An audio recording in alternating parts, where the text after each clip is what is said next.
Bugun MMA olamida bir nechta katta yangiliklar ketma-ket chiqdi. Islom Maxachev Dubayda Anthony Joshua bilan uchrashib, unga mashhur iqtibosidan foydalanishga ruxsat berdi va Oq uy turnirida kamarini himoya qilishni rejalayotganini aytdi. Shu bilan birga, Kamaru Usmon 2026-yilda ikkita titulni qo'lga kiritish niyatida. U avval kamarni Maxachevdan qaytarib olib, keyin Chimaev bilan jang qilishni xohlayapti. Insidlarga ko'ra, Oq uy turniri uchun Topuria Gaethje va Maxachev Geri janglari muhokamada. Beneil Dariush esa keyingi jang faoliyatidagi oxirgisi bo'lishi mumkinligini tan oldi. Keling, bugungi eng issiq yangiliklarni birma-bir ko'rib chiqamiz. Agar siz oktagondagi ruhni, haqiqiy jang kayfiyatini his qilmoqchi bo'lsangiz, hozir like bosing va kanalga obuna bo'ling. Eng zo'r MMA, UFC va boks kontenti aynan shu yerda. UFC'ning sobiq chempioni, hozir esa tashkilotning shon-sharaflar zali a'zosi hisoblangan dog'istonlik aralash yakka kurash ustasi Habib Nurmagomedov Rossiyadagi bizneslaridan chiqib, asosiy e'tiborini Birlashgan Arab Amirliklaridagi investorlik faoliyatiga qaratgan. Bu haqida Mash nashri xabar berdi. Manba ma'lumotiga ko'ra, Habib Gym sport zallari tarmog'ining 1 yillik foydasi taxminan $6 million tashkil etgan. Umuman olganda esa dog'istonlik jangchining amirliklardagi jami daromadi yiliga qariyb $46 million deb baholanmoqda. Ma'lumot uchun, Habib Nurmagomedov hozir 37 yoshda. U UFC'da debyutini 2012-yilda qilgan. 2018-yilda esa yengil vazn toifasida promotion chempioniga aylangan. Shundan so'ng u kamarini 3 marta muvaffaqiyatli himoya qilib, 2020-yilda professional MMA faoliyatini yakunlagan. Kamaru Usmon joriy yil uchun katta rejalar tuzgan va yilni UFC'da birdaniga ikkita chempionlik kamariga ega bo'lgan holda yakunlashni maqsad qilgan. 2026-yil oxirida odamlar, "Wow, ishona olmayman, sen buni rostdan ham qilding. Bitta emas, ikkita titulni olib keyin ketding" deb aytishini xohlayman.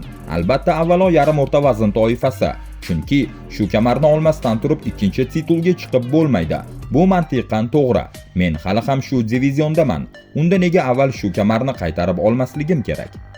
Menimcha hozir Islom Maxachev uchun eng noqulay uslubga ega jangchi ham, eng jiddiy sinov ham aynan o'zimman. Islom nihoyatda iste'dodli. So'nggi jangida u hammasini shunchalik oson ko'rsatdiki, go'yo muammo yo'qdek tuyuldi. Chunki sobiq chempion o'z o'yinining ayrim jihatlarida bo'shliqlarga ega edi. Aynan shu komponentlarda esa men juda kuchliman. Bu ajoyib qarama-qarshilik bo'ladi.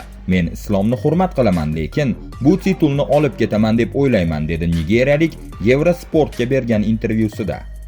Maxachev ustidan g'alabadan keyin Usmon o'rta vazn divizionining chempioni Hamzat Chimaevdan revansh olishni rejalashtirmoqda. Eslatib o'tamiz, u 2023-yilda qisqa muddatli ogohlantirish bilan qabul qilgan 3 raundlik jangda hakamlar qarori bilan mag'lub bo'lgandi. Agar yarim o'rta vazn kamarini qaytarib olsam, menimcha ko'pchilik Hamzat bilan revanshni ko'rishni istaydi. Men esa bu safar to'liq tayyorgarlik lagerini xohlardim. O'shanda tayyorgarlik juda qisqa bo'lgan. Men esa asosan 5 raundlik janglarga o'rganib qolganman. Agar yana shunday imkoniyat paydo bo'lsa va men katta hamda kuchli Hamzatga qarshi to'liq tayyorgarlik ko'ra olsam, bu jangga biroz boshqacha yondashgan bo'lardim, deya qo'shimcha qildi sobiq UFC chempioni. Yengil va yarim o'rta vazn toifalaridagi titul janglari 14-iyun kuni bo'lib o'tadigan Oq uy oldidagi UFC turnirining asosiy voqealari bo'lishi kutilmoqda. Bu haqda Ilia Topuria jamoasiga yaqin bo'lgan ispan sport sharhlovchisi Alvaro Calmenero xabar berdi. UFC rejasiga ko'ra quyidagicha: Oq uy turnirining main event jangi sifatida Ilia Topuria Justin Gaethje bilan to'qnashadi. Shu bilan birga Islom Maxachev kamar himoyasini Ali Abdulaziz aytganidek haqiqiy yarim o'rta vazn jangchisiga qarshi o'tkazadi va hozircha eng ehtimoliy nomzod aynan Ian Geri, deb yozdi jurnalist ijtimoiy tarmoqda. Shu bilan birga UFC prezidenti Dana White bayramona turnir uchun barcha janglar allaqachon belgilab qo'yilganini tasdiqladi. UFC'ning og'ir vazn toifasidagi sobiq chempioni Cain Velasquez o'tgan yili mart oyida 5 yilga ozodlikdan mahrum etilgan edi. Endi esa u bugun rasman erkinlikka chiqadi.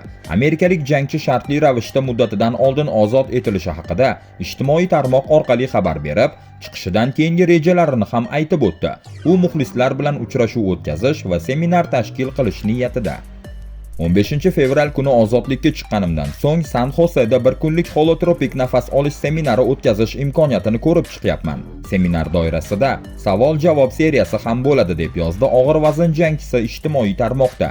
Avvalroq Velaskesga tayinlangan 5 yillik jazodan uning hibsda va uy qamog'ida o'tkazgan 3 yili chiqarib tashlangan edi. Shu bilan birga prokuratura tomoni og'ir vazn jangchisi uchun 30 yildan umrbod qamoqqacha bo'lgan jazoni talab qilgan. 2022-yil fevralida Keyn Velaskes avtomobil ortidan quvib borgan edi. O'sha mashinada jangchining o'g'liga bolalar bog'chasida tegajonlik qilganlikda ayblangan Gary Gularte bo'lgan. Quvish paytida sobiq UFC chempioni mashinaga qarata bir necha bor o'q uzgan, ammo natijada Gularte emas, balki uning otasi jarohat olgan. U o'qdan yaralangan, biroq jarohat hayot uchun xavfli bo'lmagan. Oxir-oqibat Velaskes qarshiliksiz politsiyaga taslim bo'lgan va keyingi 8 oyini qamoqda o'tkazgan. Shundan so'ng u garov evaziga ozod qilinib, uy qamog'iga o'tkazilgan.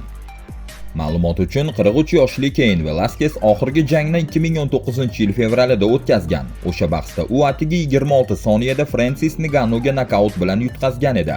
Shundan keyin esa hibsga olinmaguncha professional wrestling bilan shug'ullanib kelgan. UFC'ning yarim o'rta vazn toifasidagi chempioni Islom Makhachev Dubayda sobiq og'ir vazn boks chempioni Anthony Joshua bilan uchrashgani va ular o'rtasida bo'lgan suhbat haqida gapirib berdi. Dog'istonlik jangchining aytishicha, britaniyalik bokschi undan shov-shuvga sabab bo'lgan 2-3 yilga Dog'istonga yuborish kerak degan mashhur iqtibosni futbolkasiga yozish uchun ruxsat so'ragan. U oldimga kelib, shu iqtibos bilan futbolka chiqarsa bo'ladimi deb so'radi va men ruxsat berdim. Men uni Dog'istonga kelib kurash bilan shug'ullanishga ham taklif qildim. U katta va baquvvat yigit, zarba texnikasi juda yaxshi, dunyoning eng kuchli bokschilaridan biri. Agar u kurashni ham o'rganib olsa, MMA'da qanchalik kuchli bo'lishini tasavvur qilish qiyin emas, dedi dunyoning eng yaxshi jangchisi Arena Fighting TV'ga bergan intervyusida. Shuningdek, Makhachev tarixiy hisoblanayotgan Oq uy oldidagi UFC turnirida 14-iyun kuni chempionlik kamarining ilk himoyasini o'tkazishni rejalashtirayotganini ham ma'lum qildi. UFC prezidenti Dana White o'zining boks promoutioni Zuffa Boxing atrofida raqobatchilar tomonidan yetarli bosim bo'lmayotganidan norozi ekanini bildirdi. Boshqa promouterlar tomonidan umuman bosim bo'lmadi. Menga go'yo kelib, bolalarni urayotgandek tuyulyapti. Men bundan ko'prog'ini kutgandim. Hech bo'lmasa, qandaydir qarshilik bo'ladi deb o'ylagandim. Ular raqobatbardosh bo'lishini kutgandim, lekin ular mutlaqo boshqa liga darajasida. Rostini aytsam, biroz hayronman. Eddie Hearnmi? U sportda hech narsa qilmagan, otasining hisobiga ishlayapti, dedi White. Eslatib o'tamiz, Zuffa Boxing o'tgan yili mart oyida tashkil etilgan edi. O'shanda Saudiya Arabistoni ko'ngilochar tadbirlari bosh boshqarmasi raisi Turki Al-Asheyx hamda TKO kompaniyasi Dana White rahbarligida hamkorlik shartnomasini imzolagan. Beneil Dariush oktagonda ko'p vaqti qolmaganini aytdi. Yaqinda u navbatdagi jangi faoliyatidagi so'nggisi bo'lishi ehtimolini aytdi. Biroq Dariush hozircha shoshma-shosharlik bilan yakuniy qaror chiqarmoqchi emas. Shu bilan birga, u faoliyatini tugatgach ham MMA bilan qandaydir shaklda bog'liq bo'lib qolishini tasdiqladi. Gap shundaki, men UFC'da 12 yildan beri jang qilyapman. Hozir mana shu nuqtadaman. Men hammasini jangma-jang ko'rib chiqaman. Keyingi jangim oxirgisi bo'lishi mumkin. Rostini aytsam, o'zim ham aniq bilmayman. Jangdan keyin nima bo'lishini ko'ramiz. Hech narsani shoshirmoqchi emasman. Kelajak meni hayajonga soladi. Jangchi bo'lsam ham, murabbiy bo'lsam ham baribir MMA'ning bir qismi bo'lib qolishni rejalayapman, dedi Dariush Real MMA Today'ga bergan intervyusida. Dariush 2018-yildan 2022-yilgacha ketma-ket 8 ta g'alabali seriya qayd etib, Thiago Moises, Drew Dober, Tony Ferguson va Mateusz Gamrot kabi raqiblarni mag'lub etganda, biroq keyinchalik u elita darajadagi raqiblarga qarshi 2 ta mag'lubiyatga uchradi. Charles Oliveira va Arman Tsarukyan uni to'xtatdi. Keyin Dariush Renato Carniero ustidan g'alaba bilan qaytishga muvaffaq bo'ldi.